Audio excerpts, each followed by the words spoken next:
Hello friends, இனி நம்ம பார்க்க போகிற வண்டி 2017 அக்டோபர் மந்தில் ரெஜிஸ்டர் பண்ண Bajaj Pulsar NS 200cc pearl metallic white colour BS4 variant. TN60 Theni ஆர்டிஓவில் வண்டி ரெஜிஸ்டர் பண்ணியிருக்காங்க. வண்டியோட நம்பர் ஆஃப் ஓனர் பார்த்தீங்கன்னா சிங்கிள் ஓனர் கண்டிஷனில் இருக்குது. வண்டியோட பேப்பர் எல்லாமே கரண்டாக இருக்குது. இன்சூரன்ஸ் மட்டும் எக்ஸ்பைரி ஆயிடுச்சு. வண்டியோட ஃபிசிக்கல் கண்டிஷன் பார்த்தீங்கன்னா குட் கண்டிஷனில் இருக்குது. வண்டியோட இன்ஜின் கண்டிஷன் பார்த்தீங்கன்னா தெளிவான செல்ஃப் கண்டிஷனில் இருக்குது. வண்டியோட ஓவரால் பாடி அவுட்லுக் நீங்களே பாருங்கள். இந்த மேஜர் டென்ட் எதுவும் இல்லாமல் நீட்டான கண்டிஷனில் நல்லா மெயின்டைன் பண்ணியிருக்காங்க.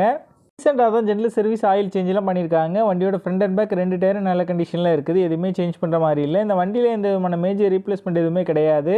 வண்டி இருக்க லொக்கேஷன் நாகா பைக்ஸ் கம்பத்தில் தான் இந்த வண்டி இருக்குது. தேனி டிஸ்ட்ரிக்டில் உள்ள லோக்கல் டிஸ்ட்ரிக்ட் பீப்புள்ஸுக்கு ஃபினான்ஸ் ஃபெசிலிட்டியோட பண்ணி கொடுக்குறாங்க. இவங்ககிட்ட எக்ஸ்சேஞ்ச் ஃபெசிலிட்டி இருக்குது. நம்ம சேனலில் வீடியோ பார்த்துட்டு வந்தால் சொன்னீங்கன்னா ஸ்பெஷல் டிஸ்கவுண்ட்டும் சொல்லியிருக்காங்க. இந்த வண்டிக்கு இவங்க கோட் பண்ணுற ப்ரைஸ் 78,000 சொல்கிறாங்க. இந்த வண்டி நீடு இருக்கவங்க கீழே விசிபிளான நம்பருக்கு கால் பண்ணுங்கள். இந்த வண்டி பற்றின ஃபுல் டீட்டெயில் டிஸ்கிரிப்ஷனில் கொடுத்துருக்கேன், செக் பண்ணிக்கோங்க.